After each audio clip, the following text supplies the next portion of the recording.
Hello friends, now we are going to see who all are entitled to maintenance under the Hindu Maintenance Act. So first maintenance is the person who is first entitled to maintenance is the wife.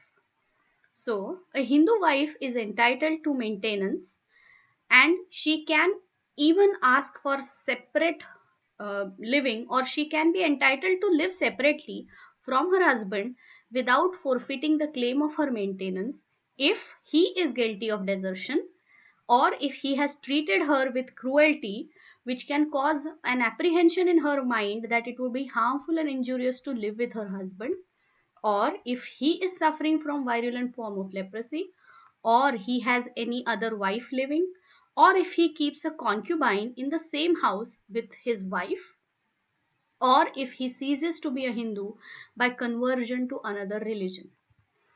Also, if there is any other cause justifying her living separately, she can still claim maintenance from her husband.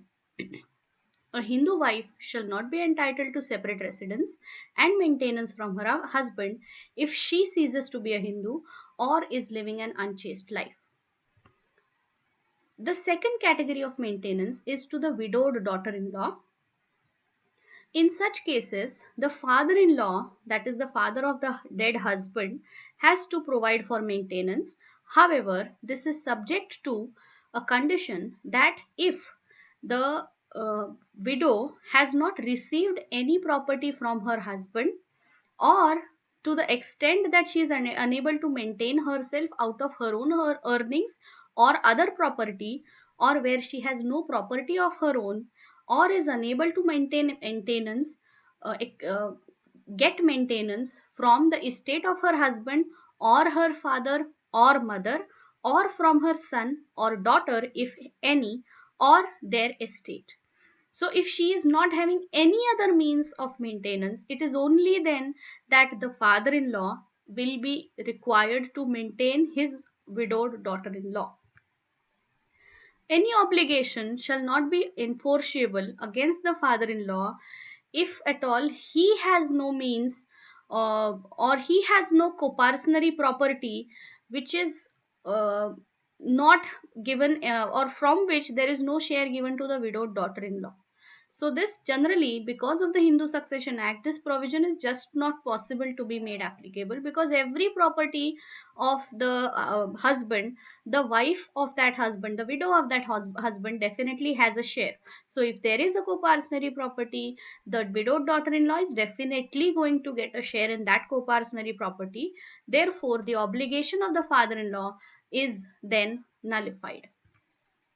The third category of maintenance is for children, and the fourth one is actually aged parents. So, the provisions for both are the same. So, a Hindu here, please remember, both the daughter, or both the male and the female, are expected to be the subject matter of this part.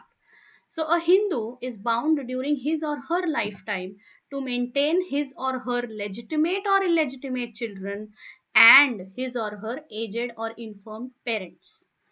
A legitimate or illegitimate child may claim maintenance from his father or mother so long as the child is minor. The obligation that the person has to maintain his or her aged or infirm parents or daughter who is unmarried extends to the extent of unmarried daughter till the time she marries, and as the case may be, if they are unable to maintain themselves out of their own property or earnings or other property. Here, a parent in this section includes a childless stepmother. This is regarding maintenance under the Hindu Adoption and Maintenance Act. We will move to a small part which is remaining, and that is dependents. Thank you very much.